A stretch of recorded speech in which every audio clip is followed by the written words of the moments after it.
Boom. There we are. There's that. You want to see our faces? There's our faces. Like I said, we have 3 people, Beardsmen. I know it's supposed to be 4, but I think Irish got stuck at the donut shop. That's all I'm saying. Yeah. And I have to apologize. I have to apologize preemptively because I know I'm going to get a lot of shit over it. I applied my beard trimmer the other day without checking the settings first, and it was set. Well, I have actually made a promise that I will shave my beard.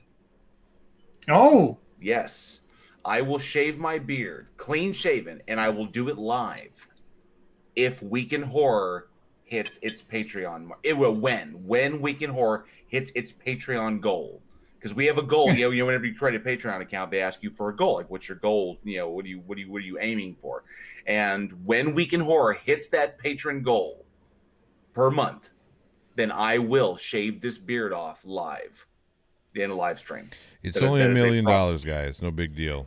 It's not that much. It's not $1 million. It's not even $1,000. It really isn't. It's $1,000 million. But yes, I will shave this bad boy. I will do it live, and I will probably cry because this is like 2 years worth of work. So I feel like that's almost an act of vandalism. It is. I know, right? You don't have to do it. We won't hold you to that. I know everybody's heard you say it more than once, but if you're like, oh man, my clippers broke. Oh shucks. No, I would actually once you get to your target, I suggest that you actually put it up for a vote, because I think that a lot of your fans would actually feel somewhat betrayed, guilty about not betrayed. I as one of your fans, I would feel guilty for being the cause of that sort of thing. Especially after 2 years of growing this bad boy out. So it's been pointed out that I look yellow. By my. Let's see here. Hey, Crafty. Does he look a little Simpson-y? Simpsons. I owe Crafty an apology, I think, and I want to put it out on air here. Last weekend was actually the 1 year anniversary of my channels and Crafty's and Huge Asses, and there was an event to celebrate it, and Crafty's internet crapped out at the worst possible moment, just as it was about to kick off, and we persisted without sort of getting a last minute substitute, and I feel like we did Crafty wrong by doing that. And I want to say sorry, and I'd really like to organize a stream where we get to do it properly without sort of internet problems of any sort, because it's been a year, and I've really enjoyed hanging out with everybody I've met here. Well, most everybody. There are a few people out there. I'm not mentioning any names, Clive Wells, but That's 3 doctors. It's 3 doctors. You, Clive, and Phil. And all 3 of you need to have the. Is there a 4th doctor out there? Is there a 4th? I think Vesta Freya. She's got a doctorate, and I'm pretty sure that Astronomy Live is working on a PhD at the moment. So you guys could have your own show. The doctors are in, and just talk about you have your different little fields that you talk about, and your different levels of expertise. I like how you said that. You can have your different little fields. Just so cute.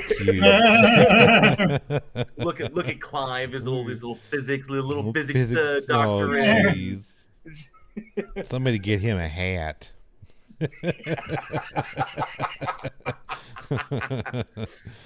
You have a little name tag. No, Hi, my name is Clive. Clive, and I Yeah, study physics. Yeah. It's all relative. And so Joseph H, I think. Yeah. I think he may also have a PhD. Everyone says Tony said. I see that. Oh, is Jessica G's in the chat and is not. Yes. And does not have a wrench, which is probably a good thing. But no, Tony looks so sickly this morning. I do. I don't know. I think your liver's failing. I unplugged my camera, sort of reorganizing stuff during the week, and where I thought I'd killed my Mac Mini, spilling something in the kitchen. But hashtag stop picking on Clive. Yeah. Yes, from Clive. From Clive. There's a bit of self-interest in that. Well, I have to say I am bagging on Clive, but he's been very kind to sort of talk me through some topics that I don't understand as well as perhaps I should. Well, certainly as much as I should. It's he is very, very generous with his time, and he is an expert troll. But I think that just makes him all the more valuable to the community. Dr. Daryl M. Dr. Sleeping Warrior. And somebody said they have a PhD in beerology. Yeah. There's actually a doctor you can get in craftsmanship or some shit. How to make beer? Yeah, there's a way to do it. J. Doss Rylander says, JL, what are you drinking there? My usual morning juice. Did you say and morning? Nope. I'm not getting paid. I'm not getting paid for this. It's for this little promotion. In fact, you're paying, right? In fact, I paid so I could make this promotion. Morning, Peter Collins. Good to see you, sir. Good morning, Peter. Good morning, Shane. Good morning, Peter. Everybody, yes. Actually. Or unless it's evening or afternoon where you are. But yeah, there you go. Boom. JL's camera is the best one on stream today. Not that he needs it. Not that he needs it. He is. He needs it. Oh, what the fuck? What happened? I think we're all trying to avoid the elephant in the room right now. So sorry, wrote it no last name. I'm an unlicensed gynecologist.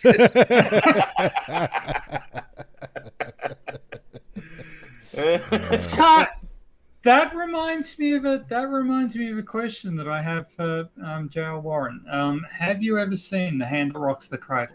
I have seen The Hand That Rocks the Cradle. Annabelle Shura, Rebecca De Mornay. Wonderful psychological thriller. I thought De Mornay was brilliant in that role. Yes, she was absolutely. John Delancey is her husband. Yeah. Yes, the licensed but perhaps not particularly stable gynecologist who incites the action. But that was a deeply creepy scene. That was a deeply creepy scene. And it needs to be for the purposes of the story. But I was just wondering because I think it has some slightly horrific themes in it, and I'm just wondering about your views. Slightly horrific. There's some scary stuff in there, and The Hand That Rocks the Cradle gets a lot of people because it could happen. That could happen to somebody, the whole situation with the doctor, doctor abuse of patients, and then of course that guy's career goes down the toilets, and then his wife, loses child in distress, and then she exacts revenge upon the target, upon the woman that accused her husband, and Julianne, I think it was Julianne Moore was in that as well, and she was the sister, who died in the who was she's the friend. She's a friend. Yes, I think she's a friend. And I don't want to spoil it, but obviously this, Rebecca De Mornay's revenge riff goes way off because it's not just about taking down the wife. It's also about taking everything from her daughter, her husband, and all this stuff. And it's deeply, deeply creepy because much like Fatal Attraction or Basic Instinct, there's nothing supernatural crazy about it. So it does have horrific themes, but I always considered it a thriller. I always rank that into the thriller category, like a real classic straight up thriller. So, well, the cinematography on that movie was awesome. God, it was amazing. I was actually knocked out by the acting. Oh yeah, the cinematography. Everyone was great, but just fantastic. Anyway, just an off the cuff question since gynecology came up. That's where my mind goes. Gynecology, hand that rocks the cradle. Did PhD Tony just say, I was wondering about your pubes? No, I said I was wondering about his opinion. I think he said his views. Views. Okay, all right. And J.S. Rylander says, J.L. Warren, I just watched Archive. Enjoyed it more than I thought I would. Excellent. Very cool. That one was a little bit of a surpriser. I don't want to spoil too much about it, but they're very cool. I'm glad that you came across that one. You did recommend Frankenstein's Army to me the other day, but I was playing a video game. I'll tell you what. I plan on restreaming that one because unfortunately, no one was available, and I think no one was available because everyone was over at Team Stream.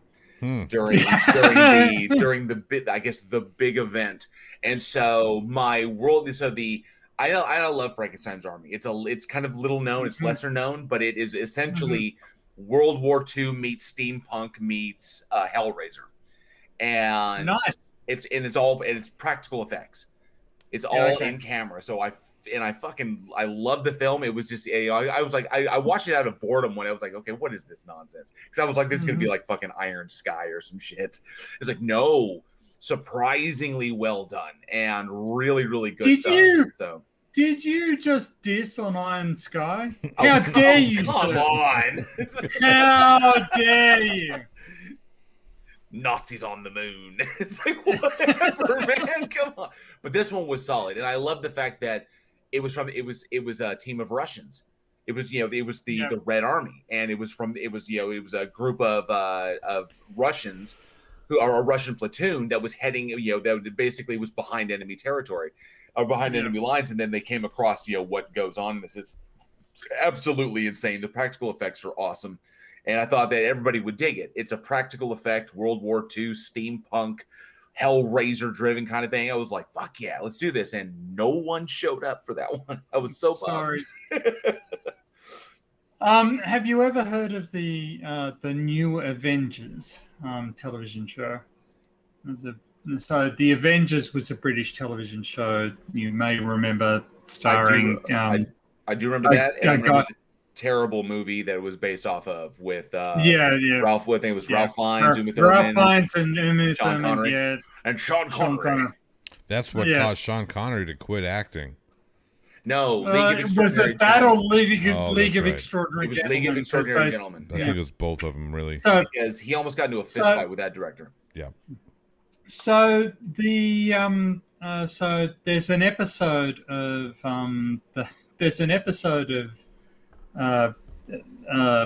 the New Avengers, which is sort of a sequel series to the original Avengers series, where there's a Salvation Army band, practicing in an old shed, and this troop of Russian servicemen come up with PPSH-41Gs, the Russian submachine guns, and just shoot the shit out of this shed and kill this.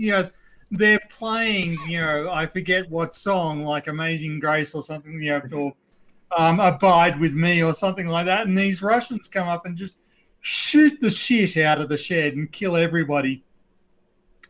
And the plot of the story is that they were cryogenically stored before the end of World War II to be woken up in the case of an eruption of a hot war between the communists and the West. And they've woken up with this list of targets, one of which was a military warehouse during World War II, but now serves as a venue for the Salvation Army band. But it is just the most brilliant, like there's a Salvation Army band, there's a bunch of people come up and machine gun them. I quite like the image. It stayed with me. Well, Rodent No Last Name is correct. Yes. So I was saying that everyone was watching a different horror show. Yes. And, Yes.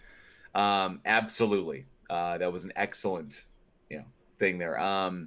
Before, and yeah, I know, Johnny, you just mentioned it, talking about the elephant in the room, the recent events that took place, and the only thing okay, my biggest takeaway on that was, and I think it has to be said before we dive into the real grittiness of this, because this is a pretty heady topic, and I know we're going to broach it, but I just need to get some sort of commentary. Man, I love the dude. And when he's good, he's good. What the fuck was going on with Nerd Angle? He was a comedic relief in that. Was that just color commentary? He was. He was like Jerry Lawler. He was like Jerry Lawler up there, just trying to do the thing while fucking JR is over here like, shut the fuck up, dude. I'm trying to watch this, do this match. And he's like, that. I had to actually go look at something else for a while, because man, when that guy was not drunk, that dude was Jack Sparrow. That dude was three sheets to the motherfucking wind. I have to say that became like the new reason why I was watching, because I started watching to hear what Team had to say about the whole business, but then I kept watching because I couldn't wait to figure out how Nerd Angle was going to interject and completely derail the conversation. Wait, okay. Now, here was my problem, because I was like, oh my god, Nerd, and I had to back away because it was like, he was really. I wanted to hear what Team was saying, and Nerd kept interjecting with something. I was like, and then he would just rabbit trail off. I was like, I realized that he was fucking shit faced. But I would have to back off. I'd have to go look at something else. Then I would come back. Then I would go and do something on Discord. Then I would come back, and I just kept bouncing in between stuff. And I was also like pulling source shit for my upcoming video. So I was just going back and forth. So I missed it. Where did the insurance shit come from? Because now I leave and then I come back and all of a sudden, you need stream insurance, man. I'm like, what? And then people are making like the hashtag, nerd insurance or something of that. I don't know what's going on. That came from left field. There was at no point in that entire rant did anybody ever say anything about insurance until Nerd Angle said insurance. Yes. So he just randomly brought this up. Well, not randomly. I think that actually Nerd Angle might be in a position to offer people insurance. Yes. And therefore, I thought this was like the drunken ramblings of a madman. to some extent, yes. But imagine a drunk Ned Ryerson.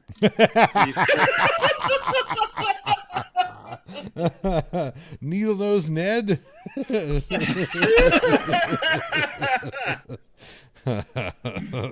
Oh, that's a wonderful image. Yeah, that's a beautifully detailed image. Thank you. Okay. It is all coalesced into a singular image for me now. I appreciate it. But I mean, that being said, it just caught me totally off guard, because Nerd hasn't gone live a lot. And I remember all our interactions with him in the past just been over Discord. And, he's really, really knowledgeable about a lot of things. And, of course, he helped us with the 24-hour stream. And, the dude just – I had this image of, this tech dude, just like, boom, just like, just crushing it, behind his keyboard. He's not interested in really going live or public, but he just likes to be there. Just like to be like the kind of ghost in the machine that Nerd Angle was. And all of a sudden, I see him come on, and I was kind of like, "Oh, okay, he's just regular. Oh, he's drunk as absolute fuck." So, cool. I mean, I was just curious. I mean, that was pretty much it. I know.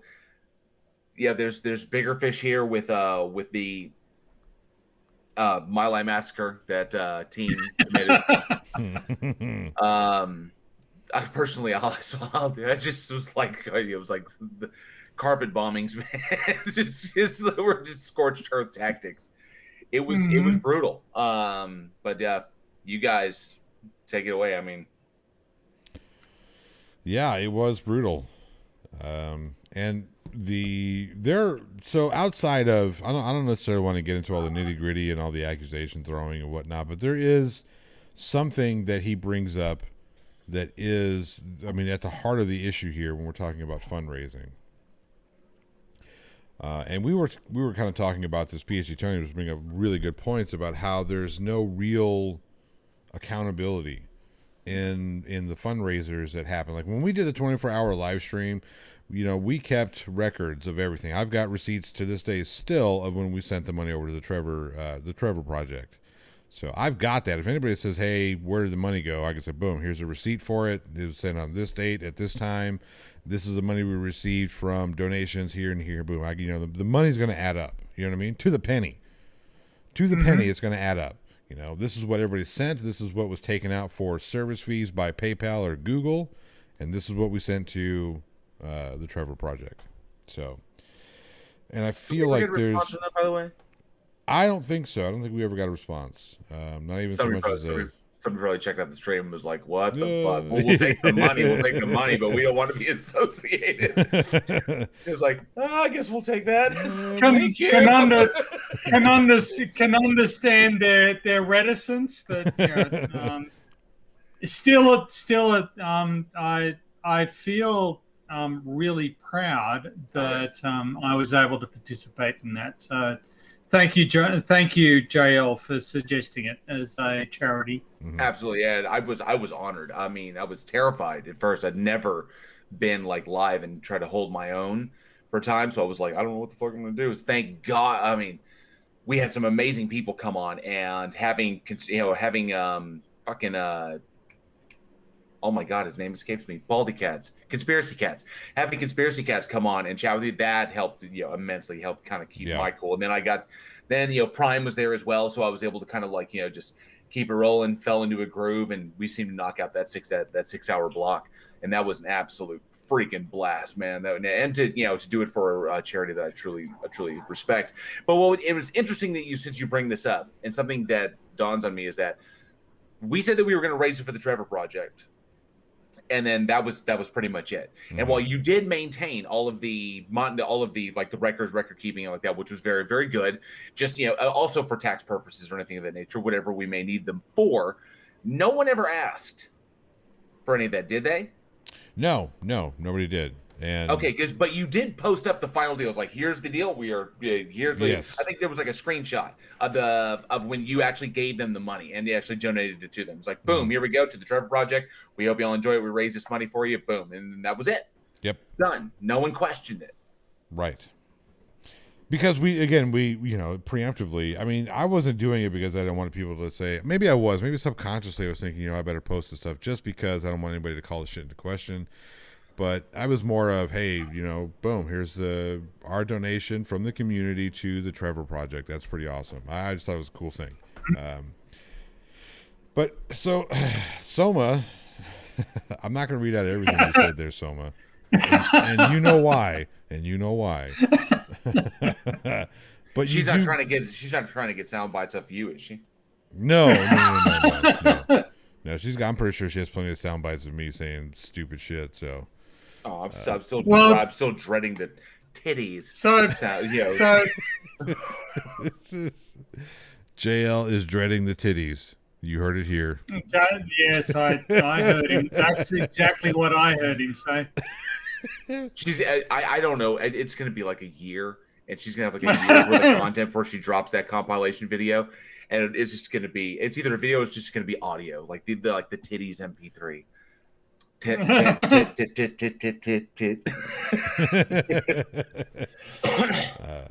But yeah, so Well, if you want revenge, there is plenty of opportunity. For instance, when she was doing her gaming stream, and I tried to log in, Jessica asking, "So are you in yet?" Said the actress to the bishop. Oh boy. But Soma, you do bring up some very interesting points. Even though you're not naming names, there have been some questionable activities, and that's part of the issue, right? And the reason why we need to call out some of these questionable activities is because if we ever decide to have future fundraisers, it's these questionable activities that are going to cause people to not want to participate. Well, understandably, but also I think more than that, we need to throw up some warning flags to people who are inclined to be charitable, that there are occasions where their charitable instincts are being manipulated. Right. Yeah, exactly. Uh-oh. Yeah. Excuse me. No, you're good. So it's so the situation is that there have been a couple of occasions where fundraisers have been held, and I don't doubt that the people organizing the fundraisers gave the money to the individuals the fundraiser was for. Mm-hmm. But there's a gap there in the sense that there's no real confirmation that the person who received the money necessarily used it for the purpose it was intended to be used for. Mm-hmm. So we kind of need to establish as a community that there's a proper check on, just because somebody comes up, tells a story and says, I need $10,000 for such and such, that people don't instantly go, well, let's organize a 40-hour live stream and we should be able to wrap up most of that. I think it's just irresponsible to not do basic fact checking behind the circumstances, and then require verification afterward, right, that the monies gathered were dispersed according to sort of the mission objectives.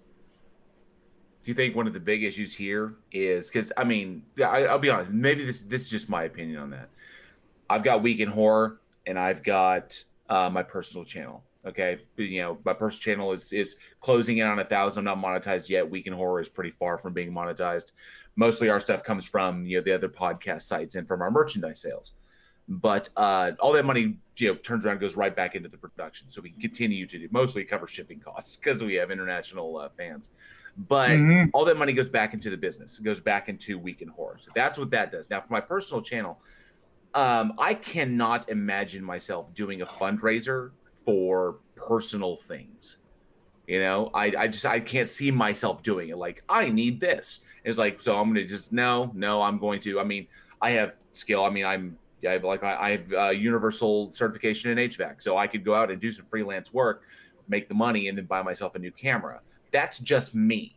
Mm-hmm. So I can't see this. So I think there's also that kind of line, because that's where you get into questionable stuff. I want to raise money for X, for myself, for personal reasons. And I'm saying it's going to go to this. Well, technically I can say that, but how could anybody ever verify, especially if I'm raising this money, then I take it out of, wherever I get paid by YouTube or, PayPal or whatever, say it's PayPal donations. And then I can take that money and I can spend it on whatever the fuck that I want. It's like, well, in other words, if I'm going to do a fundraiser, it's going to be for something that I believe in, and I think other people should be aware and believe in as well. And if they don't, they don't have to donate, just like we did for the Trevor Project. Right. So like we made that's what we're going to do. So I think, is there a line there? Well, hang on a second. I'm going to come back to that really quick. I do want to address something in the chat. That wrote in the last name says, but that's on someone else, not the fundraisers. Here's the thing. Whereas people who are doing the fundraising generally do it because they believe in the person or the project or the whatever they're raising the funds for. We do need to have some sort of accountability as fundraisers because we're the ones who are saying, hey guys, can you send money for this? Hey, can you send money for this? So there is going to be some accountability on our end as the fundraisers. Now, if somebody else comes out and if we raise this money, like for instance, we raised the money for the Trevor Project and we gave the money to the Trevor Project. And instead of taking that money and putting it back into what the Trevor Project does, the people who received it said, hey, let's go fuck off and get, all expense trip paid to Las Vegas. That ain't cool. And it would be up to us to call that shit out if we were to find that out. Didn't say that's what happened, by the way. I'm just making a piss poor example. It would be on us as fundraisers to keep our integrity up, to be able to say, hey, look, hey guys, this is what happened. We raised the money for this. We're doing the best we can to get this money, but to recover this so we can, refund or whatever. But yeah, we do as fundraisers do need to make sure that we are properly vetting what we're raising the funds for, and that we make sure that those funds are allocated to go where we are telling people that they are going to go. Mm-hmm. So we're not the people who are holding the fundraisers are not absolved of responsibility. Matter of fact, I think we have the biggest responsibility. Well, you definitely don't want to run to. I mean, Tony was saying earlier that fraud may be a bit extreme, but in some cases, like if we had done it, if something squirrely had happened with what we raised, that would be fraud, because we're saying it in the name of one thing and then we're misappropriating the use of there. So it's either misrepresentation and misappropriation, but I think that falls under the kind of umbrella term of fraud. It's because I heard fraud getting thrown around and like that, and that has some big legal implications. Like you committed fraud to a certain degree or something of that nature. Especially when you get up to certain monetary figures, you could get into like felonious action and potential litigation, and it gets a little wild. So better to say misrepresentation, misappropriation of funds. But then again, you really can't say that when it's a private thing. When it's like privately, it's like you're raising money for yourself. Then people donate, and it feels so bad to say, but people donate. That's pretty much it. You trust that the other person is going to spend the money on what they said they were going to spend the money on. Right. But if so, this is one of the things that I think Team feels most aggrieved about, was that he brought his followers into. He advertised a particular fundraising event to his followers. His followers turned up and were donating to a cause that, he himself had donated to and seemed worthy. Mm-hmm. But it turned out that, sort of the proper checking hadn't been done, and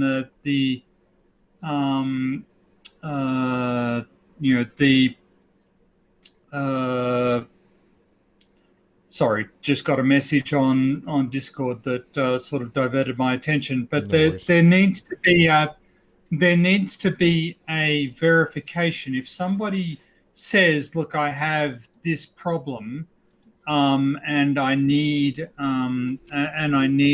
to I need to raise money to solve it," Let's look at my example let's look at myself as an example. I am currently actually unemployed. I am between contracts until I finish 2 papers. Now, nobody should be alarmed because I am actually financially very comfortable for this period. So there's no problems whatsoever. That's a nice way of saying he's rich as I am not as rich as bollocks, but I can certainly last until the papers finish, and I am re-employed. I am in full gainful employment. But rich the as but the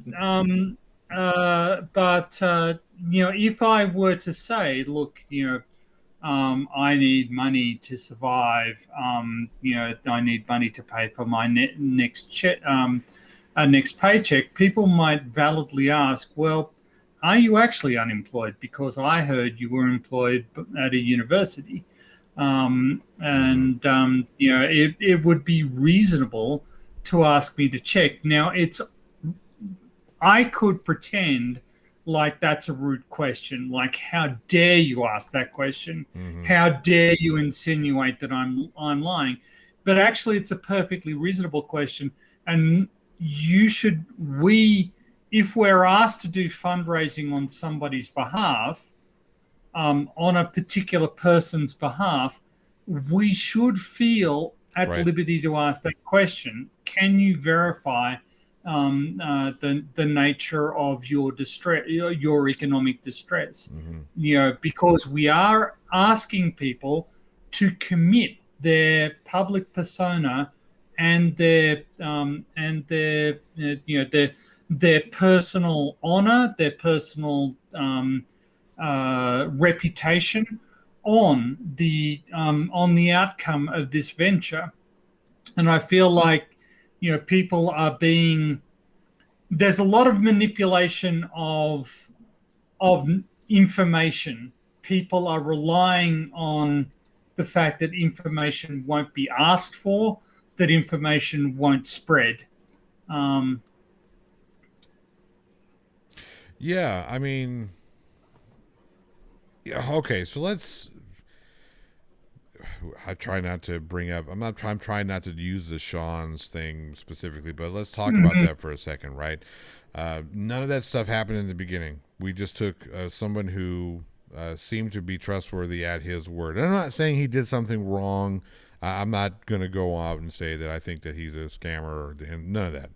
But we took someone at his word. But after it was all said and done, there were other people who were calling into question where this money went. How come this? How come that? But there's an easy way for Sean to clear his name, so to speak. It's an easy way. It's real simple. But it's being met with shitty excuse after shitty excuse. So that right there calls into question your ability to be truthful with us. And here's where Reds has an issue with that, right? So if I'm Reds Rhetoric and I'm putting on all these fundraisers, and I can say, well, here, look, the Bullionator fundraiser. There's all this, that, and the other. Here's everything for that, and then here's this fundraiser. Here's everything for that, and I can show all these other fundraisers were cool, but I can't show that this current one that everybody's questioning. Well, that in itself is going to start calling into question every single fundraiser that you've done or that you've been involved with. That necessarily means you're a bad person. I'm not going to say that. What I am going to say is that if I raise money for you, JL Warren, and then there's a lot of people saying JL Warren didn't do the money right, whatever, blah, blah, blah, I'm going to go to you, JL, and be like, hey, look, I need to see some receipts. Well, I did this with the money. Cool. Show me the receipts. I need to see those receipts. Because that's my name that's attached to that fundraiser. Mm-hmm.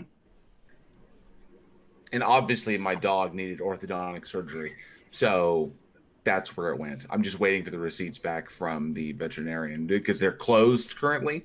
Some sort of audit that may take an indeterminate amount of time. And by the way, I'm moving. So I'm sorry, I make light of it. Well, there's an example from actually the climate denialist side of science. One of the scientists who is an active climate denialist or anthropogenic climate change denialist is a guy by the name of Murray Selby. Now, he was working at the University of Colorado, and he received a science grant, and he paid some of the grant money, well, a substantial amount of grant money, out to a private company to do contract work, and it turned out to be a company that he owned, and he was the only principal in. His interest in the company was not divulged to the University of Colorado with whom he was working. He later went to work for Macquarie University, which is a university in Australia, where he was hired in a lecturing position. And instead of lecturing, he was off using university funds to travel in Europe and deliver climate denialist lectures. And then when he was sacked for this, for not giving the lectures he was supposed to be giving, he claimed that it was repression for, that he was being sacked because he was not towing the mainstream line on climate change. No, he was sacked because he wasn't doing his job, which was to give lectures. So people can misrepresent. This is the other side of the argument: is that people can misrepresent oversight as though it's some form of persecution, as though it's some form of unfair dictatorial. No, it's just simple ethics. If you are asking for, if you are, undertaking, this wasn't like $100. Yeah, this wasn't like, oh, I need $100 for this, that, and the other. $100, whatever. Here it is, fucking piss in the wind. But no, this was a significant amount of money. Yeah. Yes.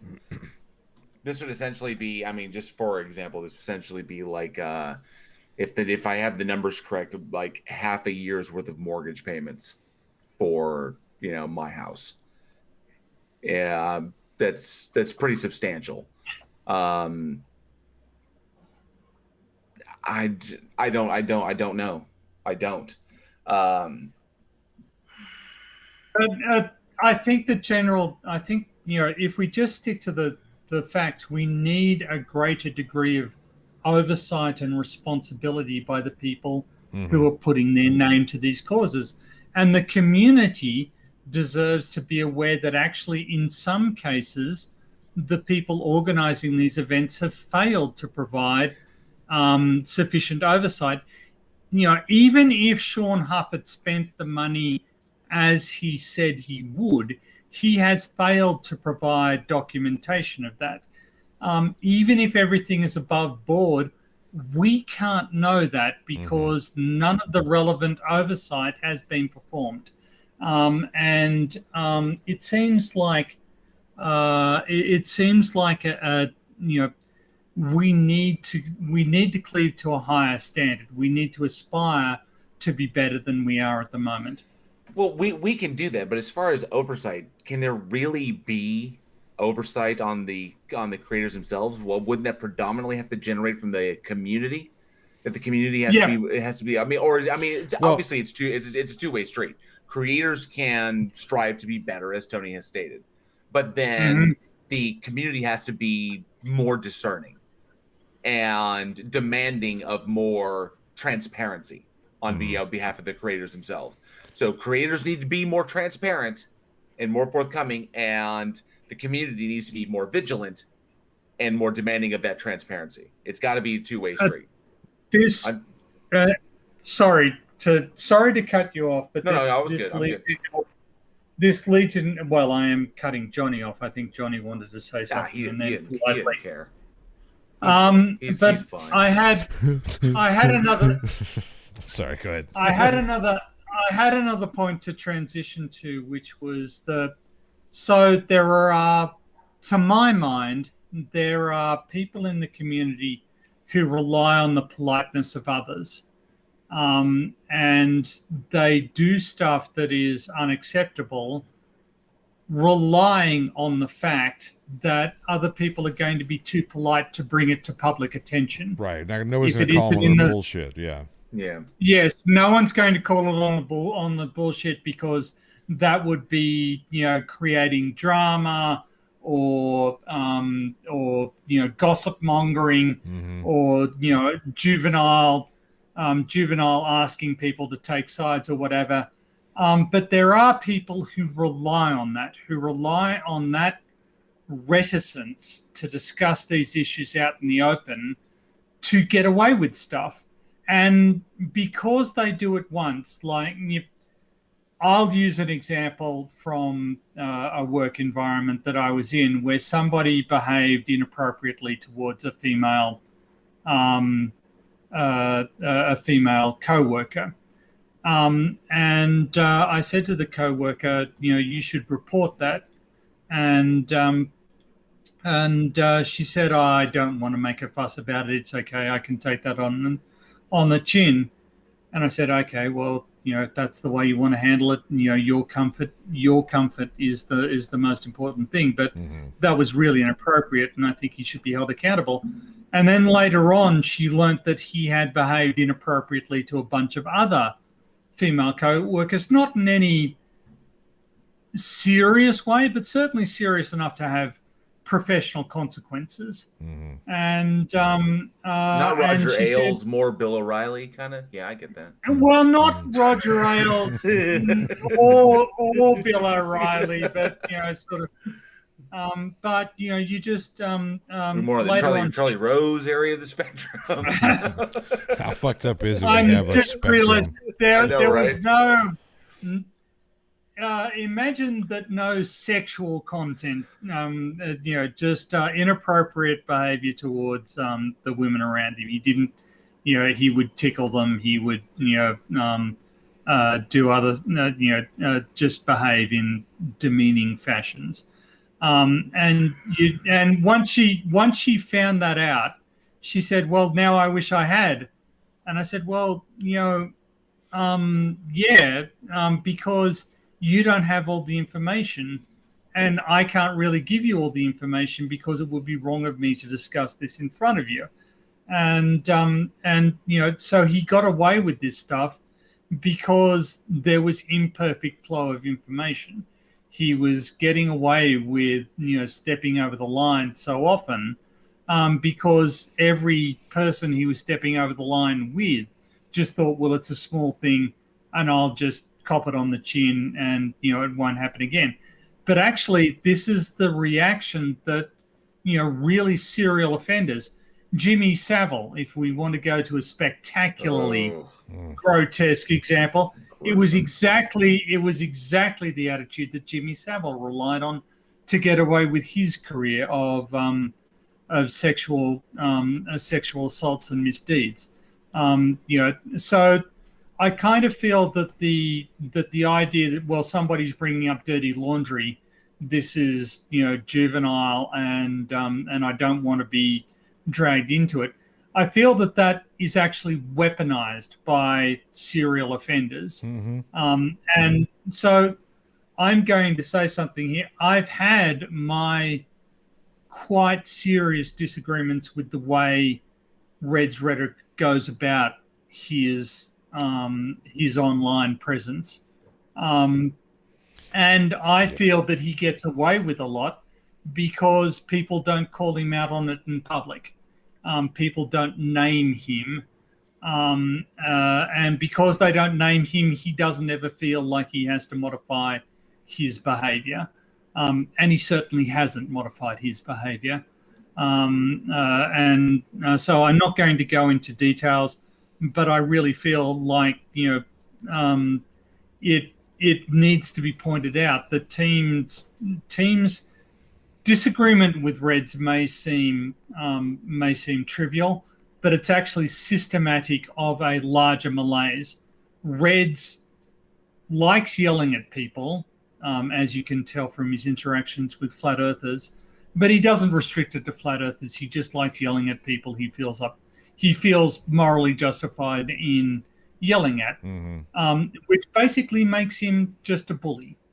From my perspective. And perhaps he can defend himself, certainly if he wants to, go for it. But that's my perspective, and I'm laying it out there for the community to see because I feel he's gotten away with it for quite a while.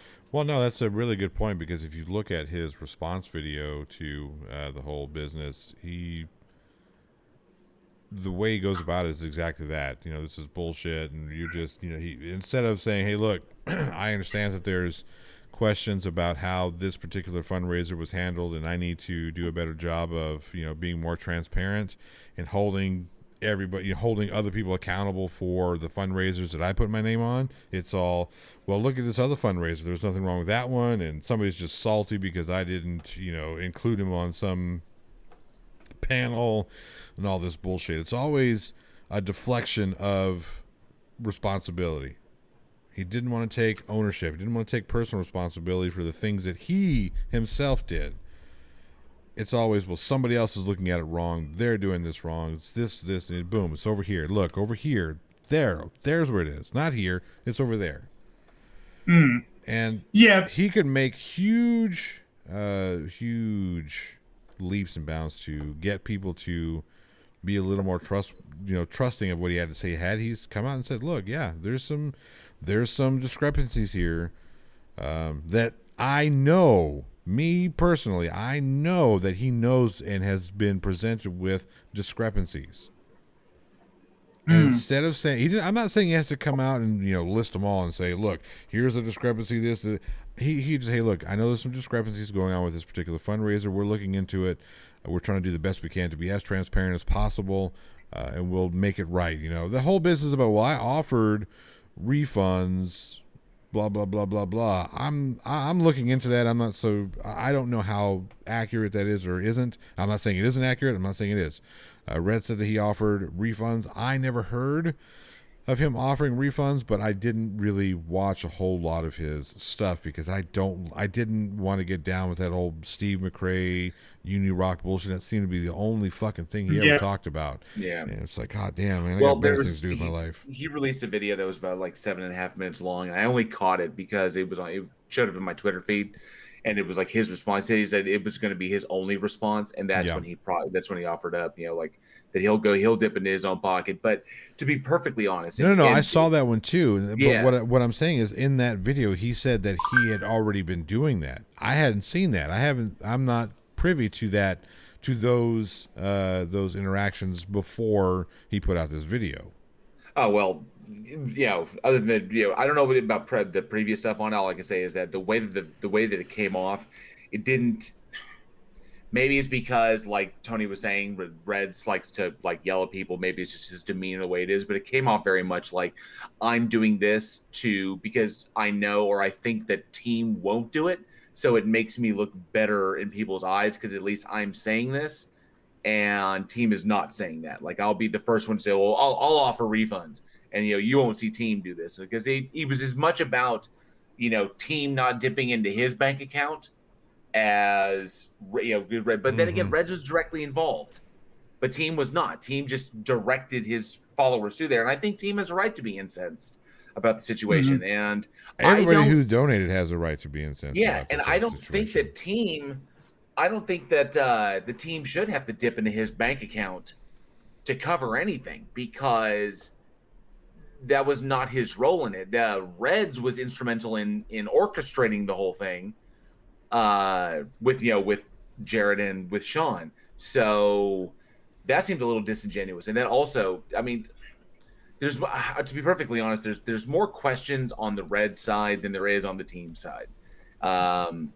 Reds, and maybe actually more questions on the Sean side.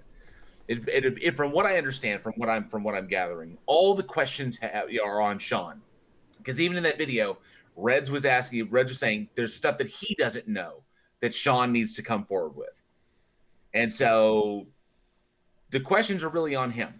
So if someone can get him on a live stream to answer questions or provide whatever he has. But there's only one thing that he needs to do that will shut everybody up. And he says that this event happened, produce a receipt.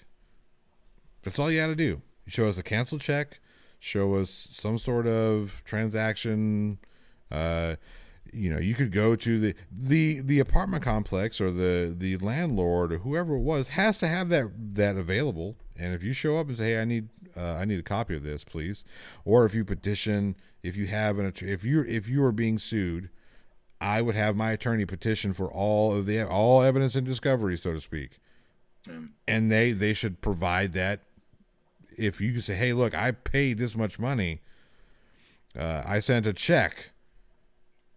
there's ways to get the evidence of the proof of that transaction. Yeah, it might be a pain in the ass. It might take a while to do it, but if I'm on the up and up, I'm doing everything I can to make sure that everybody knows that I'm on the up and up. Like, no, look, I did this. I'm in the process of getting the receipts because the original receipt was lost when the landlord came in and cleaned out my apartment when I was not there. So I'm still working on getting copies of the original receipt. See, that doesn't make any fucking sense to me. There's something. Okay, I work in the industry. Your wife worked in the industry. Okay, I cannot tell you how many times I have done. I've done like basically cleanouts like that, and the process is actually pretty simple. And typically, someone's going to get it if you get an eviction notice if you're beyond 3 days. Okay, they'll give you an eviction notice, basically saying notice of non-payment, and that usually happens after the grace period. The grace window is usually 3 to 5 days, depending upon the state. You get that notification that, hey, you're behind, you're late on your rent. Now, it takes longer than that to file for eviction, and it's actually harder. It's actually a pain in the ass on behalf of the actual complex. So if you have an apartment, and anybody who's been through this is very, very familiar, you get served a notification after you're late. Then that's got to go to court. That takes time. They have to schedule with the court. They have to go in there. If you don't show up, they'll make summary judgment against you, and then they have a specific amount of time that they have to evict you in. Now, if you're not out by a specific date, then we have to schedule with the constables. The constables have to come out. Yep. They have to actually gain access to the apartment, and then once that's done, we go in and we start bagging up everything. We take all your shit and put it on the curb. Okay. Yep. And that's it. And then we change the locks and then it's done. So we don't take their stuff. We don't abscond with it. We don't sell it. We don't do any of that crap. We literally bag your shit. The cops, the constables, they watch us do this. So we go in, and the only thing the constables will take is if we come across weapons, drugs, or something of a questionable, like paraphernalia and shit like that, like something like that. There's things that they'll make us leave, like a bed. We don't have to take actually, no, it's like there's specific items that we can't take. And then there's specific items that they will take because, for whatever reason. And then there's stuff that we have to take. So then we'll bag everything up. We chuck it up there. They take the stuff they need to take if they need to take it for legal reasons. And then that's it. And then we dump your shit on the curb. We change the freaking locks, and then you're done. You're out. Yeah. Come and pick up your crap if you want it. Otherwise, it's, in 3 days, in 72 hours, I can throw it in the dumpster. But I guarantee you, the other residents have come and looted it. Yeah, they've already looted all that shit. Exactly. It's okay. So an easy eviction takes a minimum of 90 days. Yeah, 90 days. So this is where this is not adding up. So if he was served papers, okay, then he had time, and yes, if you get evicted and actually physically kicked out of your apartment, you are still on the hook for that lease. And that was a big thing. That was a big point that seemed to be, everyone is aware of this. Just because you got evicted and you're kicked out does not mean you're on the hook for the remainder of the lease.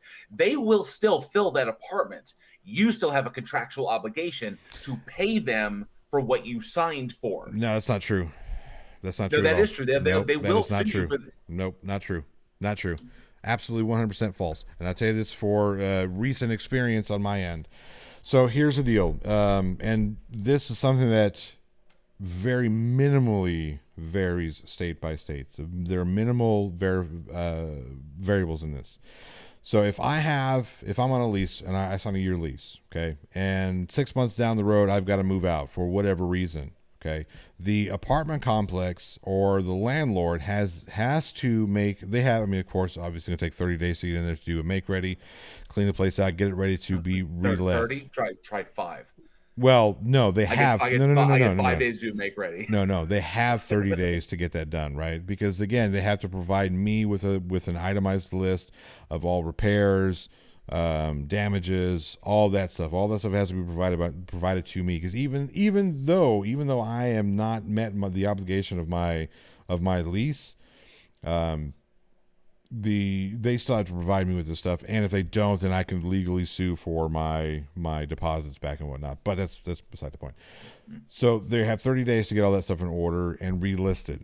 Now, here's the funny thing: if I'm paying $1,400 in rent to rent out the apartment or the house or whatever it is I'm renting, if they come back and relist the place for even 60, 50, a penny more than what I'm paying, that automatically absolves me of making any of repaying any more of that lease, because they are not in good faith trying to fill that place. Now, let's say they go in and I'm paying $1,400, and because they need to get it rented, they lease it for $1,300. Then yeah, I'm responsible for $100 a month lease that they're losing because of my action. But as it is, if the apartment complex, and as soon as the apartment complex fills it, that absolves me, because they can't double charge me. They can't make double the amount. That's illegal for them to double dip, charging rent from me for an apartment and someone else for an apartment. Okay. So the issue that I made, what I actually conflated is breaking one's lease and then being filed for eviction on. Even still, if you just like bail, or what we call skips. If you skip on your lease, and we've had people do it, they just disappear in the middle of the night, and a lot of them will leave all of their shit behind. And sometimes that's, when we officially declare a skip, you can score some pretty neat swag when that happens. I've gotten some cool tools. When people do that, they just bail and leave all their crap. I'm like, okay, treasure hunting time. I found like katana swords, people doing this shit. It's hilarious. But on that one, I mean, they're still there, but then we have to go through the process of filing it, and then we label them as a skip, and then go through do the whole thing, and go through we have to go through the formality of making sure that they're legally gone, and then but the amount that they left still goes on their credit up until a point, right? So it'll be on your credit for 7 years if you don't ever pay it. But it still goes on your credit. Like, for example, if I bail on a lease, if I sign a 12-month lease, say my rent is $1,000, and so I owe $12,000 in rent plus whatever applicable fees and shit. So it's like $12,000 in rent, and then I go three months in, and I still owe $9,000 on the remainder of my lease, and then I just fuck off and I just leave. I don't want to pay it anymore, so I'm gone. That happens. So I still owe $9,000. So the apartment complex the apartment complex will file to do all the thing. They'll get me, they'll get me unattached, get my name off that deal, and turn it over to make ready, blah, blah, blah. But when they report it to the credit bureau effectively as an eviction or a lease or a voluntary lease termination, then that will go down with the amount that I owed. And the remaining amount that I owed will still be there and will haunt me until I either pay it off or try to discharge it through bankruptcy. And so that will be an evaluation on that I have an outstanding balance with this corporation or this whatever entity for the amount of that lease. So that will still follow you on your credit. So it technically is a debt that will follow you until it's either discharged, 7 years, or you discharge it through bankruptcy, or you pay it off. PhD Tony rocking and hugging yourself like mommy and daddy are fighting. Wait, where did Demon go? Who? Irish Demon was in the fucking stream. Was he? Yeah, he signed in. It was right there. I was waiting for him to say something, or waiting for him to say hello, and he never did. Then he just signed out. Well, and now he's back. Hang on. Let me get you put in there, Demon. Okay, listen, you fish fucking freak. Oh my God! Holy Jesus Christ!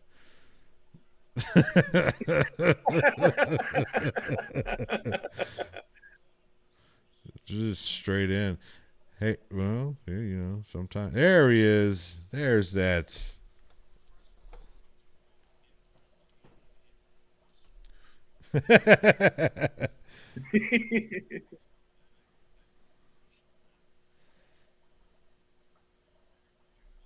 Yeah, dang.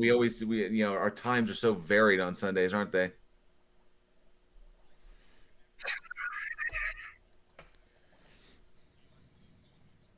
Yeah.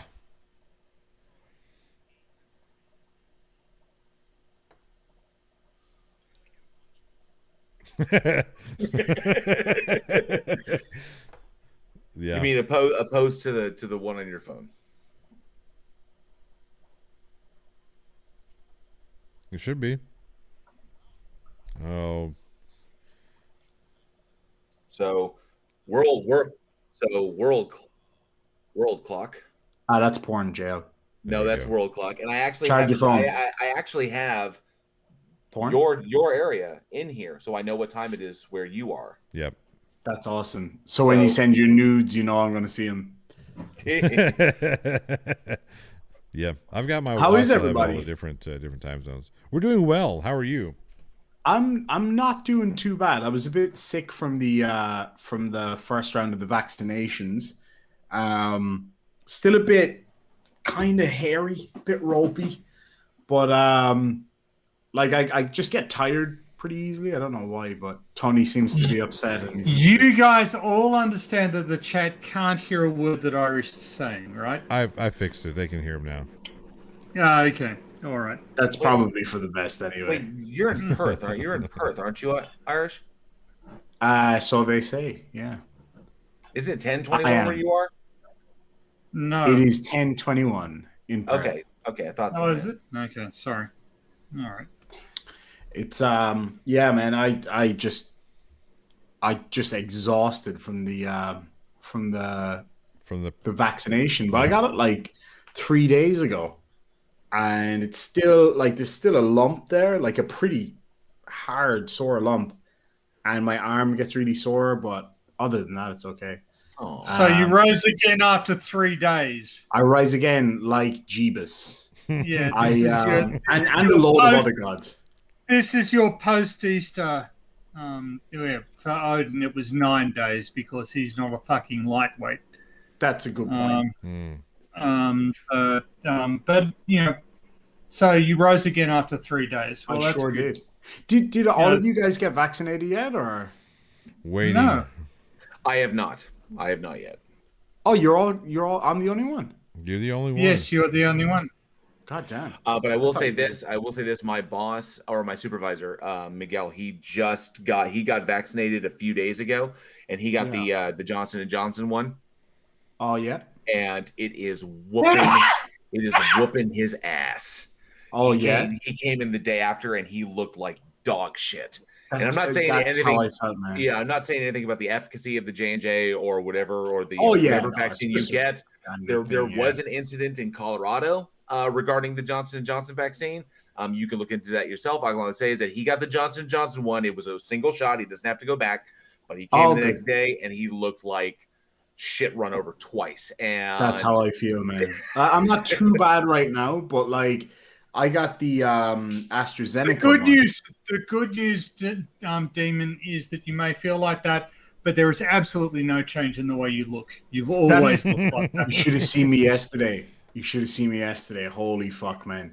I was even paler. I was so sick. But like, I got the AstraZeneca one, right? And then am I the only one who thinks that Irish missed that? Yeah. No. Irish, he did. Okay. Right over his head. I think a lot of things probably go over my head right now.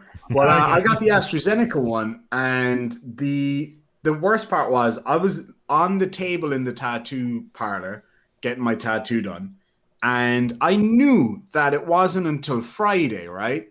But my tattoo was on Thursday. Then I got a text message while I'm getting my tattoo done saying, "Reminder, you have your appointment for a COVID vaccination in 1 hour." And I was like,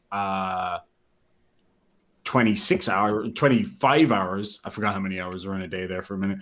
And so I rang them, and they were like, no, you're booked in for now. I was like, well, you told me it was tomorrow. They're like, look, if you don't come now, we're going to have to give it to somebody else. So I was like, okay.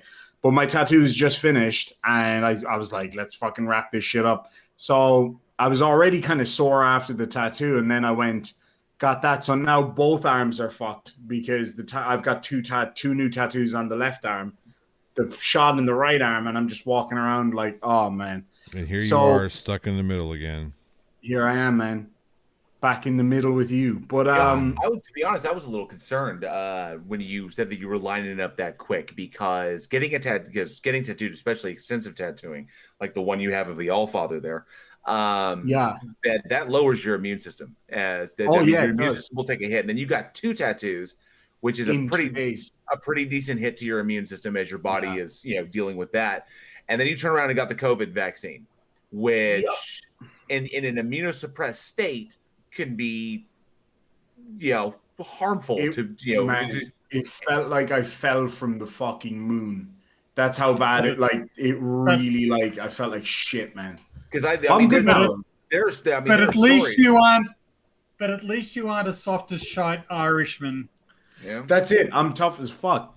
There are stories of people who have gotten tattoos when they were immunosuppressed, and the tattoo allowed an opportunistic infection to set in. They wound up with it happens. Staph and sepsis, or toxic shock syndrome, because they just happened to be in an immunosuppressed state, and something on their skin was like, aha. And I was a little worried there. It was like, COVID right after tattoo? Yeah, probably not the best idea. But this tattoo artist is really hard to book. His wait list is so long, so I was like, fuck it. But yeah, man, I came home and I ate a cookie, which was a special cookie, if you know what I mean. But I used the wrong. It had what? it had some plant matter in it, but I used the wrong oil to make it because I was sick. I used the wrong oil to make it, so I used the extremely strong oil. And I was sitting here and I was typing something, and I felt like I was moving away from the keyboard. And it was like, and I was like, Jen.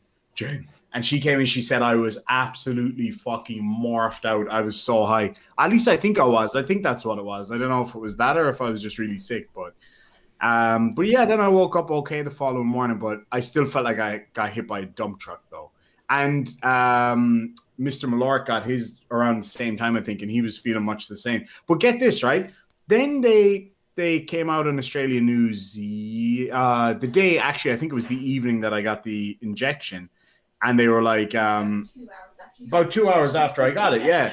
And then they're like, we're canceling all AstraZeneca injections because of concerns of blood clotting. And I was like, are you fucking kidding me? Will I be able to go back and get the second one? But I think I will be able to go back and get the second one. I need to ring them tomorrow and confirm. But like, if I went through that for nothing, I'll be pissed. But, you can't help it. I guess it happens. Have you heard, or you've seen that AstraZeneca meme that's going around, right? No. It's somebody put a meme together that breaks down AstraZeneca and saying that Astra means weapon, and Z meaning that from Polish to English, and then Latin nacare for killing. So weapon that kills, and that's what they're actually putting out. It's designed to actually kill people and shit. Fucking hell, man! Like, you can make that shit mean anything. You could probably take the name J.L. Warren and make it mean something if you just add like 4 different languages together and be like, well, this kind of sounds like this. There's another one. If you play with it, it actually comes out to like weapon that kills the stars. And they're saying that's the whoever created that one is like, oh, that's the intention. They're trying to cut you off from the source, from like God or something like that. So it's designed to. Shit is hilarious. Well, I guess trying to kill the stars could mean trying to kill like fucking rock stars like me. Yeah. And that old guy that I was sitting next to in the clinic. Yeah. Oh man. So yeah, you got. It was really funny because the sickness kind of kicked in after about 15, 20 minutes. I started to feel a bit kind of like ropey, And the old boy that I was in there with, he was about in his 70s or whatever. He was so funny. We were sat there and he got his jab, then I got mine. He got his like 5 minutes before me, and I was like, "Oh, how you feel, man?" And he was like, yeah, no, I feel fine, man. It's nothing at all. I'm not worried about it. And then about 15 minutes later, he's like, I take everything back. I feel like shit. It was really funny. And I was like, I think you might be just thinking that, man. And then I started to feel like shit. And I went to get a coffee, and like I would never leave a drop of coffee in the cup. I couldn't drink it, man. I thought it was, and I vomited when I came home. But I don't know if that's because I was feeling sick after the tattoo, or probably a mixture of everything, I guess. Yeah. You know, and yeah, probably the 4,000 Skittles I ate as well. Wrote it no less name, says best meme I've seen is contrasting blood clotting danger data of vaccine versus birth control pills. Yeah. I mean, I said it to my doctor. I was like, should I be concerned? I was like, because, you know, I just said I'd ask anyway, see what she said. And she was like, look, you're more likely to have adverse side effects from aspirin than you are from the vaccine. So she was like, don't worry about it. Nothing like a little rye syndrome to get you through the morning. Exactly. Or a little, you know, whatever. My brain's not working right now. I was going to come up with something. I had something zingy there and I just lost it. It was something to do with Viagra. Oh, yeah. Something. No. Okay. I filmed a video earlier, right? I filmed a video this morning for tonight, and fucking I had to keep going back. Like, I never go back over what I film. I'm like, if I fuck up words, that's obvious. Yeah. Fuck yourself with a wire brush. But I had to go back over it, and I still fucked stuff up when I was reading it. When I was watching it back later, I was like, fuck it, I'm just gonna leave it. But it's a bloody funny video, so it's worth it. It's a Karen having some beef with a pig, as in that might not make sense. Karen has issues with a pig, basically. Ladies and gentlemen, Irish Demon. There you go. And so Charlie Welch is here in the old chat. I think Charlie's going under the knife. Yes. Oh yeah, Charlie. Yes, when you head in tomorrow, isn't it? Good luck, Charlie. Excuse me. Yes, Tony. Do you have something to say or to add? No, I was just burping, and it's probably the. I'd say excuse me. See, Tony's being manners. It's doubtless the effervescence that Irish Demon has brought into the chat. Exactly. That's how I roll. Yep. Effervescing everybody. So to get back to the topic at hand before I caught some of it when I got up. I was listening before, you know, I had to go get ready or whatever. I caught some of it. I didn't catch everything, so.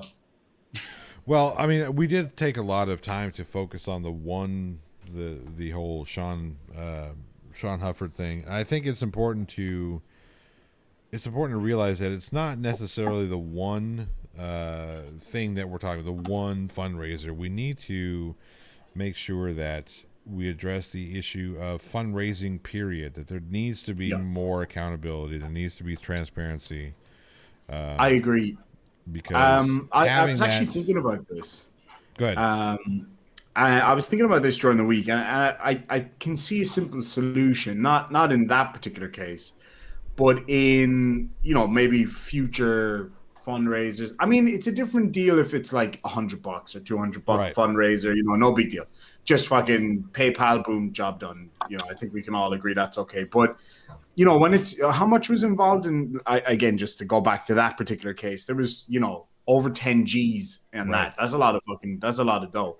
So, like, when you're talking about that kind of level of money, I think having an independent, essentially manager, just to keep an eye on it, just somebody who's willing to do it, you know, be the point of reference, not somebody to blame or anything, but just somebody that can keep an eye on it.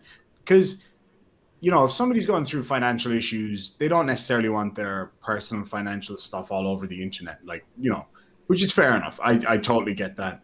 In this scenario, even if Sean was to get a hold of that receipt, which I don't understand why that's such an issue. It makes no sense to me at all. But if he was able to get his hands on that receipt, go to one person, just, you know, could be anybody, who's, you know, somewhat respected in the community, and say, here's the receipt. And that person can say, okay, I can vouch for it. I've seen the receipt. It all checks out. Job done. We don't all need to see it. It's not it's not really our business, but I would, if they went to, let's I don't say, know. I feel like in this situation, it kind of in is this the business situation, of the yeah, community who sure, raised that sure. kind of scratch. In this situation, definitely, because of all the shit that's gone on, right? And So in this and the situation, shitstorm, right? I think it should be public.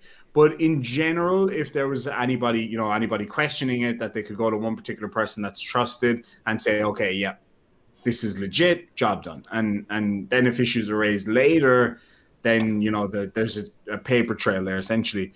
So yeah, I mean, I don't understand why it's so hard to get the paperwork.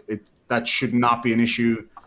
I like last year when we went to rent this place, they wanted our fucking lease agreements from our last 5 properties, which is crazy. And 2 of those are in Ireland from 7 or 8 years ago. I rang them. They were like, "Yeah, I'll email it right through to you." Boom, job done. Yeah, and that's in Ireland. You know what I mean? So like, if that can be done instantly, then I don't understand why it's so fucking hard. I really don't get it. Like, it makes no sense to me. And again, I think that sort of a lot of the people who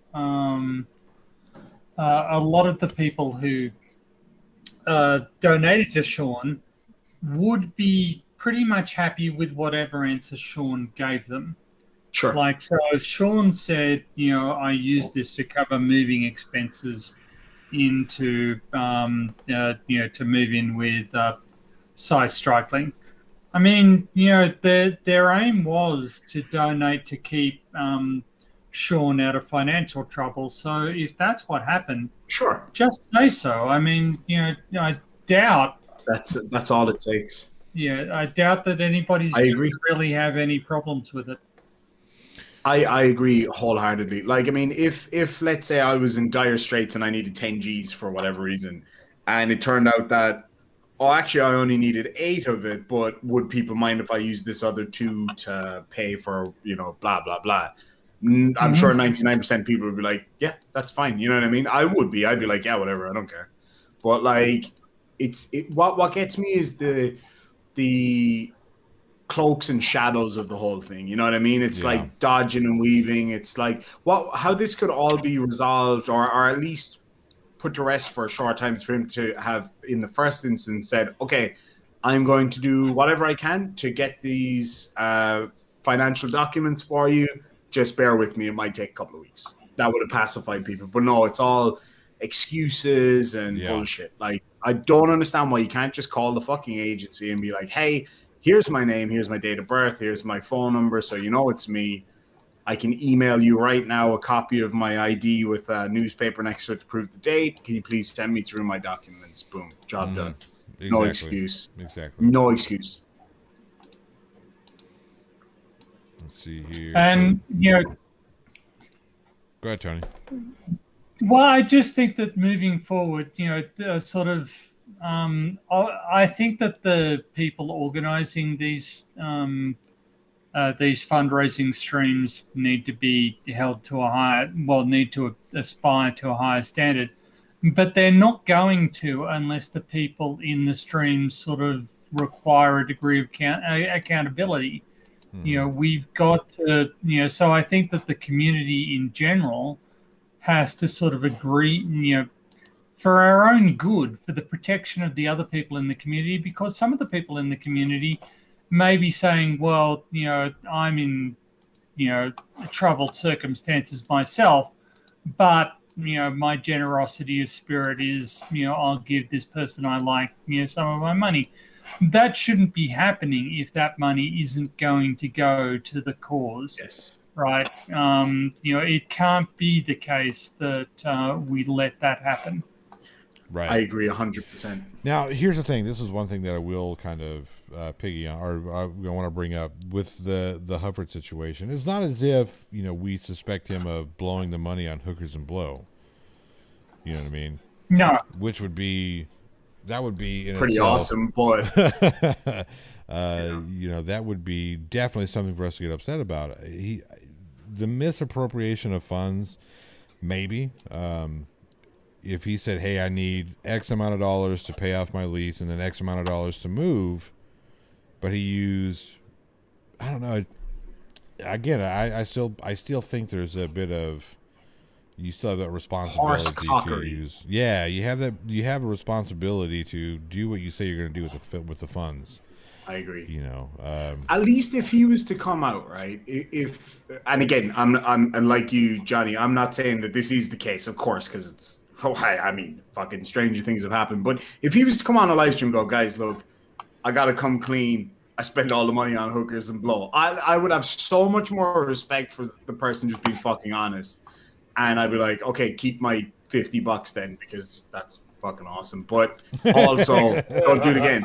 You know what I mean? It's like I would have so much more respect for somebody who would just be like, it's like with politicians and stuff, and I often think the same shit. It's like, if you just have a pair of balls and fucking admit when you're wrong, just go, look, I fucked up. I'm not going to let this happen again. I would have so much more respect and be more likely to vote for a politician that would come forward and be honest and be like, look, I fucked up. I was wrong on this. Here's how I'm going to go forward with it, rather than trying to sweep shit under the rug in a very obvious, because let's face it, this is a very obvious attempt to sweep this shit under the rug. I don't know what the situation with Reds is. I don't really know the guy. I gotta be honest. I don't really know the guy, and I haven't been in the community that long that I'm, somebody that's been following these guys for years or whatever. I don't know. Has FTFE said anything about it? I don't know if I've he has or not. asked him, but he's refraining from comment. Sure. So I was asked earlier what my advice to FTFE would be, and and I don't think that FTFE should listen to other people's advice. He should make his own decisions on who he associates with. But I do think that I don't think that actually Red's rhetoric brings a lot to the community. If I'm being brutally honest, he just seems like somebody who likes to yell at people and has some experience with dealing with flat earthers. Doesn't really have an enormous amount of technical expertise or academic experience, and but what he does have is a willingness to shout at people, and that Nathan Oakley has pretty much the same qualifications, and is just as prone to appoint himself the arbiter of what is right and what is wrong. That doesn't necessarily make you a great debunker, in my book. But I think I might have seen one or two of his debates over the years, let's say. And the one thing that I have watched loads of times, and I've shared it with people and, advised people to have a look at it because it's fucking amazing, is his footage of the Falcon Heavy landings. That was magnificent and just incredible. I mean, it's got millions of views for a reason. And but other than that, I've the couple of times that I've spoken to him, he's been perfectly pleasant with me, and I've spoken to FTFE tons of times. My advice to anybody, not just FTFE, but also to Reds Rhetoric, also to all those guys who are more involved in that whole situation, is to show the community that you actually do care and try to get to the bottom of it. That's the only advice I can give. And that goes for all of them. The ones that I like, the ones that I don't know if there's any of them in particular that I don't like, but the ones that I don't even know, that's my advice to all of them. Show the community that you actually care, and try to do something to back that up, basically. And that goes for the whole lot of them. And I mean that with nothing but love, because I care about everybody in this community, and I think that people deserve answers, and that's just how strongly I feel about it, to be honest. Yeah, I think, again, just going forward, we all should strive to have to be more accountable, have more transparency with any and all fundraising that's done. Like I said, it's important for the integrity, because negative fundraising affects other people who want to do fundraisers. Yeah. You know what I mean? Yep. I don't think I would ever want to be associated with a Reds Rhetoric fundraiser simply because of the negativity that's surrounding them. Now, I get that there are other people out there that are going to be, the whole whatever with the Steve McRae, Uni Rock, and all the other bullshit in the background. I understand there's going to be some. Yeah, that was before my time, so I don't really give a shit about that stuff. Right. But Go ahead, Tony. if I may, this is the ad hominem fallacy, right? This is the literal ad hominem fallacy. So one of the people who first brought up this entire issue was Unirock, I think, if I'm recalling correctly. And a lot of people have discredited it simply because Unirock brought it up. But that is the ad hominem fallacy. Just because somebody is predominantly a liar doesn't mean that everything they say can be disregarded as a liar. Just because it was brought up by particular individuals doesn't mean that there is no merit to the accusation. Now, you can be skeptical, but if you look, but ignore the source of the accusations and examine the character of the accusations themselves and the evidence that supports them. The thing about this is, well, you need to look at who's bringing this up. That they're just the sort that stir up drama. No, that's not how I adjudicate the validity of an accusation. I adjudicate it by looking at the relevant evidence. And I think as a debunking community, if we can't, just avoid, if we can't recognize the ad hominem fallacy when it is slapping us in the face, we need to look at ourselves. I agree. I mean, Roden no last name says Reds has bought equipment and made observations, shown his work, and invited scrutiny as math, which is more than any fluffer. That's true, but that doesn't actually make him that unusual, right? I mean, it takes most of his useful results come from combining the footage that he's taken with the expertise of Astronomy Live. It's Astronomy Live who actually does the trigonometric calculations to, calculate trajectories and that sort of stuff, or determine the velocity of the ISS or that sort of thing. Reds has done all of the things you described, but in terms of buying equipment, at least some of that equipment he has bought with the aid of his supporters. Now that's fine. They're entering into this with their eyes open, and that's perfectly fine. But I really think that I just don't feel that Reds necessarily brings the right academic or scientific rigor to his positions. He's really just skilled at reciting arguments he's learned really, really loudly. Right.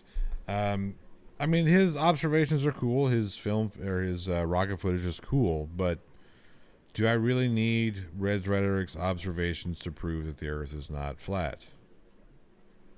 What does he have that's new to the conversation? What does he have? What do we need that's new to the conversation? You know what I mean? And maybe I'm just being a little over, too critical, overly critical. Irish, you sleep over there? You look like you just passed out. Oh no, I'm just typing something here. I got you.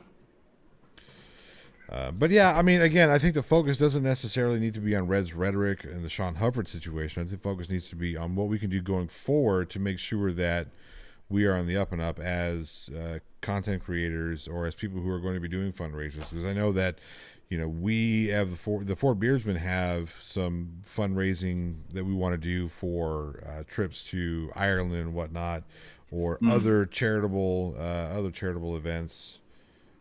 So again, I just want to make sure that the focus is on what we all can do to make sure that there's accountability, transparency for everyone involved in a fundraiser, especially those who are giving their hard-earned money towards said fundraiser. And it's important as well to bear in mind that in Ireland, hookers and blow is way more expensive. So just bear that in mind. That's not from personal experience or anything At all.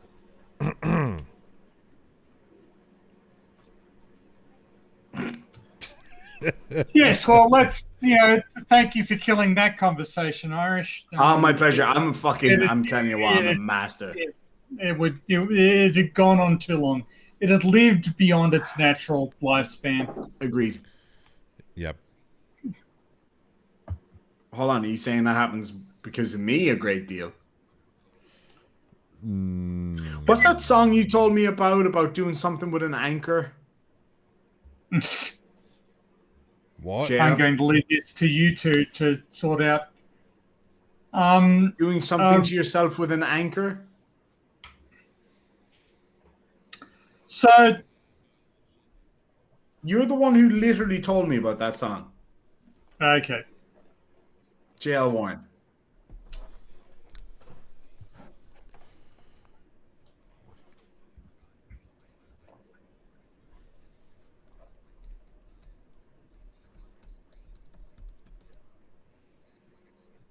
That's because I'm fucking blind, man. But now I get so many.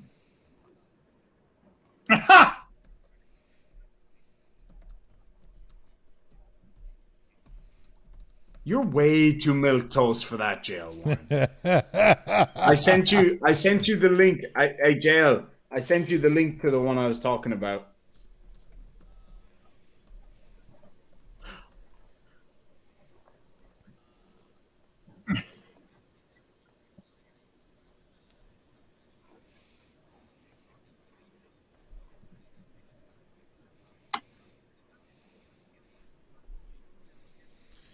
Oh. It's Johnny's fault. It's always Johnny's fault. It's never JL's fault. I'm just teasing you. Calm down. Are you fucking sure you never told me about that song? No, I never. Was it you, Johnny? I've never even heard of Ailstorm. Was it you, Johnny? Somebody told me about this song. I was really fucking drunk on that stream, though. So it might have been Faux Hammer or Nerd Angle, maybe. JL's coming back. Yeah, I had to re-put his. I would have fucking bet my house on it that it was you, JL. You don't have a house. You don't have. I was about to say. Exactly. That's the point. That's why. Irish Demon has devoured all the fun out of the stream. Real nice. And yeah, I mean, I guess you needed to pipe me back in before they could hear me. Okay, so here's the thing. Rhoda No Less Name actually had a really good suggestion. It says we should have a parody fundraiser called, For Hookers and Blow. I think that's what we should do whenever we actually do the fundraising for the Ireland trip. We should call it the Hookers and Blow trip. Oh, Irish. Well, I'd be legally obliged to do Hookers and Blow, though. Irish, because I'm cool with that. Irish Hookers and Irish Blow? No, that's just... You don't have to say Irish Hookers. Irish Blow is pretty bad. You could just say... dry Guinness foam. Yeah, right. We could just say it's the Irish Hookers and Blow Fund. I don't know, something, But I said Can you imagine when we go to that Irish-speaking school and be like, hey, we want to learn Irish. We're the Irish Hookers and Blow tour. That'll go down well. That'll go down real fucking well. Mrs. Clancy, the fucking Irish teacher, she'd be delighted with that. I think what we should do, though, is rename it, and not necessarily Hookers and Blow, but like Ladies of the Night and something else. Powder. Colombian marching powder. There you go. Yep. I did ask you this on one of your streams, Irish. I did ask you this: if there is, in your town, in your hometown, is there a golden mile? A golden mile. I don't know what that is. And a pub crawl through your town, that's hilarious. Is there one? Let me tell you this, JL Warren. There's 8 buildings in my village, and 6 of them are pubs. So no. So my village, right? So first of all, my town is not a mile long. My town is about a quarter of a mile long, give or take. It's got one street and it's got 3 pubs. So it's good because when you get barred from one, you go into the other one, then you get barred from there, you go to the next one, and then by the time you get barred from the third one, you're allowed back in the first one again. So it's all good. I know a lot of people that have done that. So legit, we couldn't pub crawl in your town. Oh, you can pub crawl, but you're not going very far. Because as soon as you fuckers go in there with Stetsons on, everybody's going to want to buy you a drink. So you're going to fucking die after the first pub anyway. But my city has a really famous pub crawl. There's a street called Oliver Plunkett Street that runs kind of parallel to the main street of the city. And it's got some of the most incredible pubs. And on one end is North Gate, which is literally the old gate of the city where... it was the Vikings that built that. It's still there. And you walk from the pub at the North Gate, which has a pipe going directly from the Beamish Brewery into the pub. And the pints are like €1 because of some tax loophole. And then you go all the way down Oliver Plunkett Street. And then on the other side is a pub called the Sextant that Sir Walter Raleigh stayed in when it was an inn. So it's been around for a little while, almost as long as Tony. Okay, so if we decided to pub crawl one night to do like your town, your city's golden mile, like how many pubs would we end up hitting? Oliver Plunkett Street has about. Hold on, let me ask Jane. How many pubs would you say is on Oliver Plunkett Street? There's got to be at least 30 or 40. Oh, fuck. Gosh, like every few doors. Every few doors is a pub, right? Yeah. Well, it used to be. I don't know if it's... So it used to go like pub, off license, which is a liquor store, vape shop, and then some lovely other shops down there. Yeah, like every third or fourth door is a pub. What's the best pub in Cork? The Franciscan Well is the best pub in Cork. There's a pub called the Franciscan Well, as mentioned, which is literally a cave. It's literally dug into the Brogue was good. But the Brogue... That's gone. No, they changed their name. But anyway, the Franciscan Well is literally dug into a cave by Franciscan monks in the, what century? Probably 17th century. And they've been brewing the same beer there for hundreds of years. You can still buy it. It's called Blarney Blonde. Well, that's the modern version of it. But holy fuck, is it good. Centuries old beer. Oh, there's also the Chateau. Oh, the Chateau. The Chateau's... The Chateau is the oldest pub in... It was built by the Huguenots, wasn't it? Yeah. I think it's the oldest pub in Cork and one of the oldest in Ireland. I'm going to bring you guys to Sean's pub. That's also where I want to go. Yeah. And I'll bring you to another one in Dublin. I can't remember the name of it. It's almost as old. So yeah, let me see. The Chateau. There's also the Chanos. I'm just curious. Like if there's like specific, like if it was 4 guys, we go one day and we do a pub crawl until we get to the end. And you'll fucking die. And like, how many pints is this going to entail? You'll fucking die. There's no question you'll die. People have tried. Seriously, on Rag Week, every single one, then yes, we will die. You'll fucking definitely Tony die. will die for certain. Well, what we could do, because there's a lot of really old pubs in Cork, right? So we could start off at the oldest one, which is the Chateau. The oldest one is the Sextant. That was built in the 16th century, I think it was. And then the next one is the Chateau, which was built in the 1790s. The Franciscan Well was built, I think, in the 1790s as well. There's another one that I got to bring you guys to called the Kingfisher.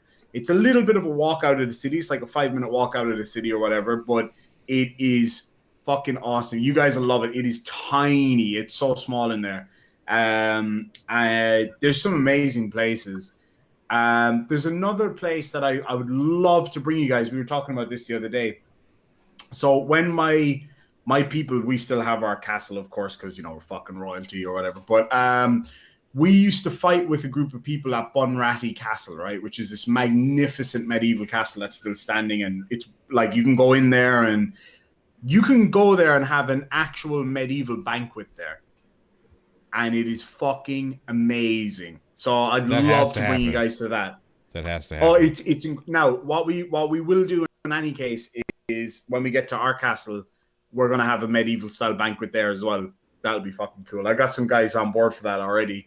The Irish Living History Society that I used to be involved with, they're going to come in medieval garb and not cool. so much medieval, but early medieval Christian Celtic and pagan Celtic stuff. So we'll have a feast with them. We'll cook some hares, and you can legally hunt hares in that area. So we'll do that. That'll be fun. Sounds like a good time. It's time to wrap. Look at PhD Tony over there, who's got he's got Scotch tape holding his eyes open right now. Have I? So let's say some goodbyes and get on out of here. Let these people get on to their their regular lives or whatever. We'll start with the Mr. Tardy. Go ahead, JL. I was here on time, motherfucker. Oh, there's the first. Hey guys, I'll be right there. Fucking 2 weeks later. Yeah, I noticed that this is a red style deflection, right? Look at all these other times. Look at all these other times that I've been on time.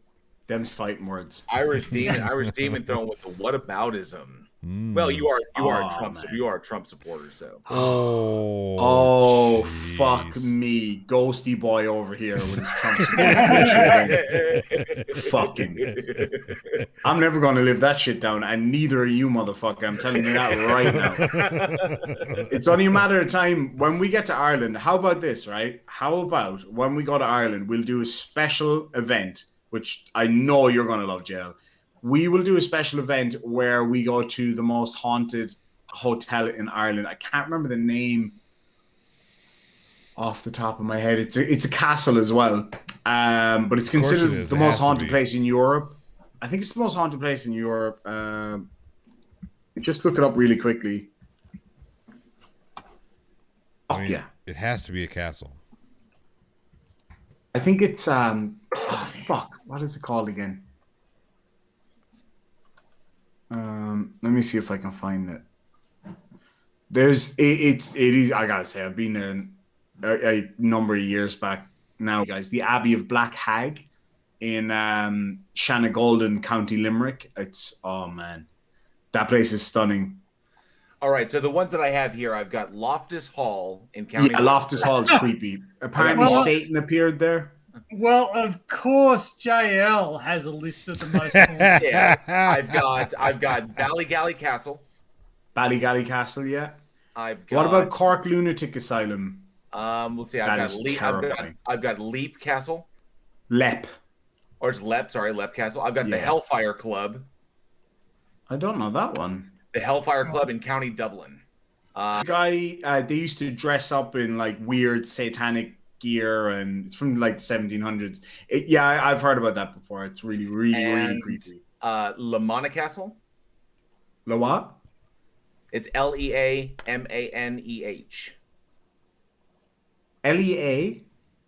Leamaneh. It's in County Clare. Oh yeah, Le Mans Castle. So Le Mans Castle in County Clare. That's really near our castle, actually. Of all the haunted castles in Ireland, how did you pronounce it again? Well, there's Lamina and in County Clare. I wonder if that's the same place. I think it's Lamina. Is perhaps the castle with the most salacious history of all. Red Mary, known as such for her flaming locks and her fiery temper, ruled Lamina Castle with a fist of iron. Just to cut off people's teeth. Married no less than 25 times. It is said that one of her husbands met an untimely end when his wife kicked him in the stomach until he died. Unsurprisingly, Mary made many enemies, some of whom eventually captured the Merry Widow, encasing her in a hollowed-out tree where she starved to death. Today, Red Mary is said to haunt the ruins of Lamana Castle with her screams. She used to cut off people's tits. Damn. So, man's tits, yeah. I am reminded of the myth. Who was fitted up? It was a completely false accusation, with very little factual basis behind it. It's become a very salacious vampire myth about this woman who bathed in the blood of virgins to keep herself forever young. and became sort of vampiric. But the one real atrocity is that she can be a baby died, and the maid wouldn't stop crying about it. So Elizabeth Bathory made her nurse a log and pretend that it was a baby and suckle it and have to feed it. But that's kind of the most. So you're saying that the tales about Elsbeth are all the tales of bathing in blood, etc. Yes, they are made up. And I mean, you need somebody, and you won. You got a third of their property. The church got a third of their property, and the secular authorities got a third of their property. So there was actually good money to be made.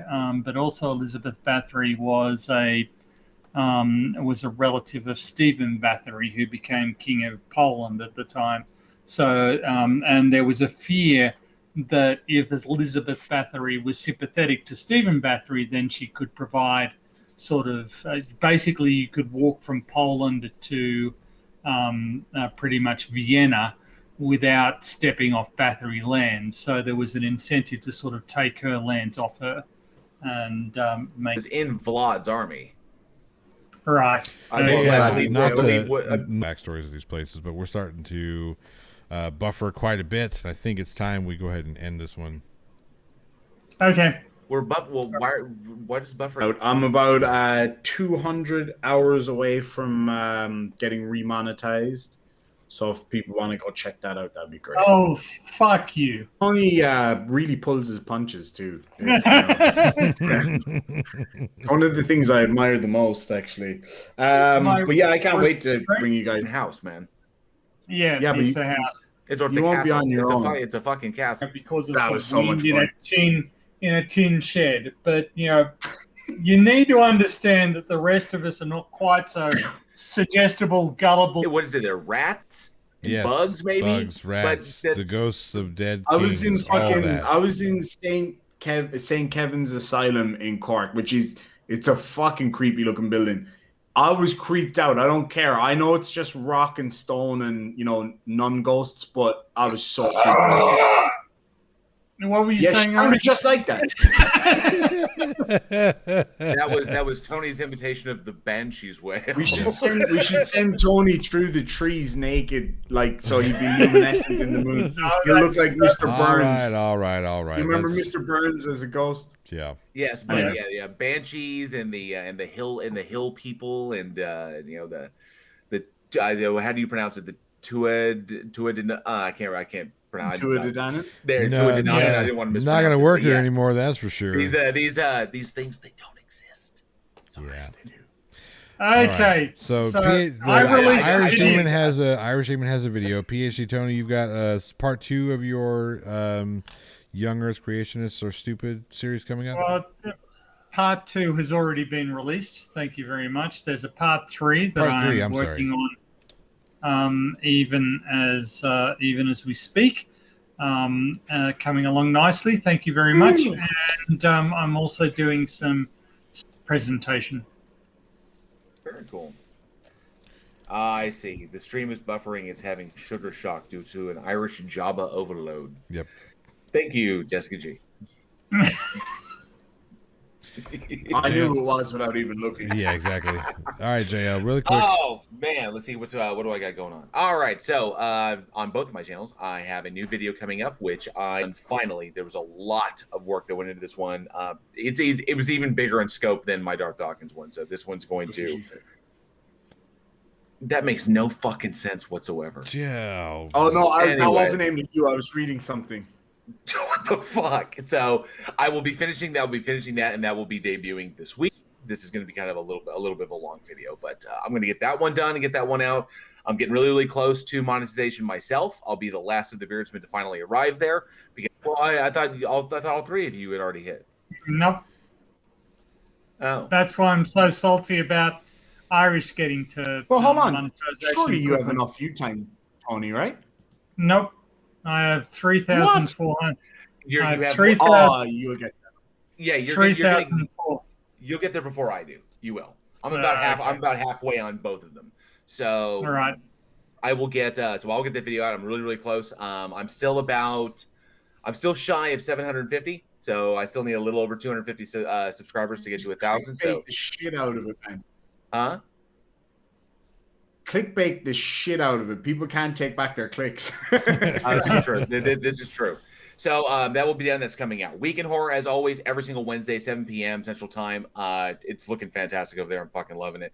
The podcast is really, really taking off in ways that I did not anticipate. We have new stuff on our Teespring, a new limited edition coffee mug, and just cool stuff coming up. And I've got cool guests and all kinds of new stuff that I kind of want to announce, but we can't just yet. Other than that, that's pretty much it. So yeah, that's it. My new video coming out this week. So Sweet. I've got the usual stuff, Monday news, Wednesday or Tuesday live stream, Wednesday maybe live stream, Thursday hopefully nothing. No, Wednesday I usually live stream with Week in Horror, so it's usually it's Thursday maybe live stream. Friday Dingleberries and podcast, and that's it. That's it for me. Boom, boom, done and dusted, or some shit like that. So everybody say goodbye. Bye. Dama da blah blah blah and Slanta. JL, did you do something to your beard? I did not do anything to my beard. Oh, I have not touched it. are you literally